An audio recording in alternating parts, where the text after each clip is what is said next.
we working in partnership with Maintain Hope. So basically what we do is we support these children with the social support.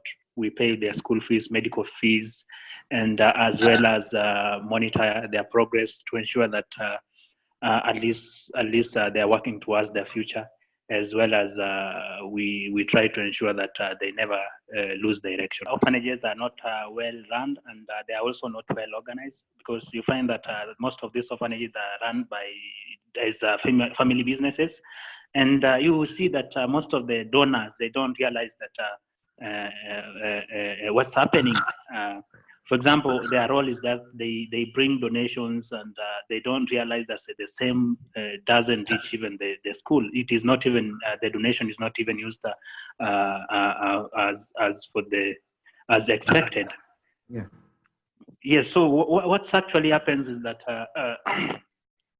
most of the organizations, they are run by family members, so they are run as not expected. So children go to this orphans, they go to children's home, in need of social support and economic and, for example, education and others, and which they are not being met.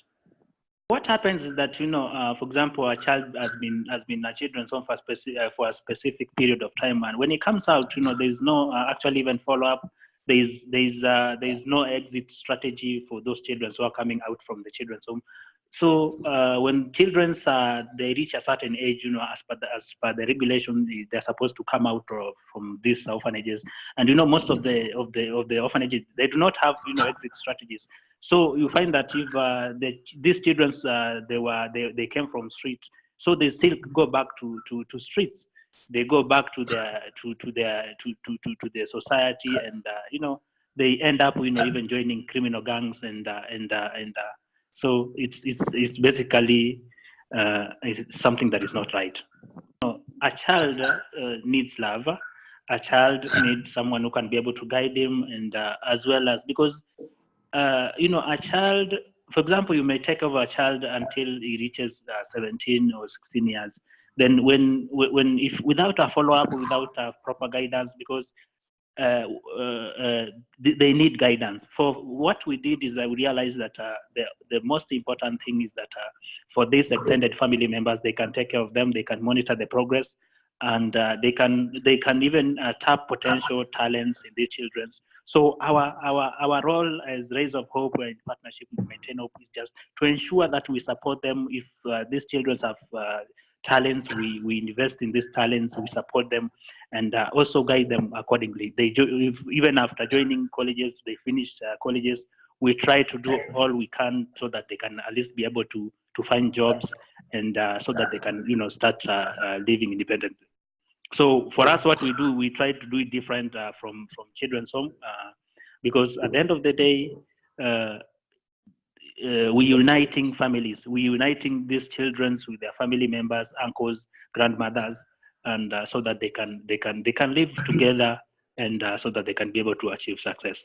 There are estimated over 3 million orphans here in Kenya. So I'll tell you, there's many orphans here in Kenya, and most of these orphans, they are results of deaths of their parents, especially with the deadly HIV/AIDS and other diseases. So I'll tell you, the number is rising. When I was in a children's orphanage, actually many volunteers came from Ireland and other countries, for example, Australia, Canada, and I'll tell you that most of these volunteers, when they come, for them, they come and maybe they want to support us in terms of material, so, and they provide funds here and there, but the same, it doesn't reach the children. For example, me, I did not even receive the support maybe they were offering.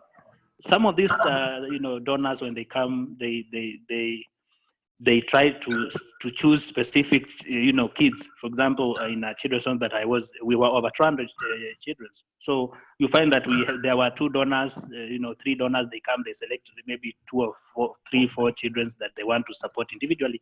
And for some of these things, it did affect even some of us, because some of us we were behind the scene. We didn't even have donors. So it affected us mostly, and this this has to end, because it also creates a negative impact in some of us, because some of us, who were there and we didn't even have sponsors. We felt like neglected. So for me, if I say that if it's a donation, they can just do it, but they have to identify how these children's homes are run. Is it genuine? Is it not genuine? But then they should also do a research with the local authorities and the Department of Children's Welfare in Kenya. So I'll tell you, if you look at the numbers, for example, over 3 million, orphans in Kenya. So you find that some people are taking advantage of the situation on the ground, and they are forming out, temporal children's home, and they collect children from streets, and they bring in when the donors are coming in, when these volunteers that are coming from Ireland and other countries. So if maybe volunteers are coming in today, someone can just go collect children from streets. They come in and they even pay the children with their families. So they what they do is that these children act as bait.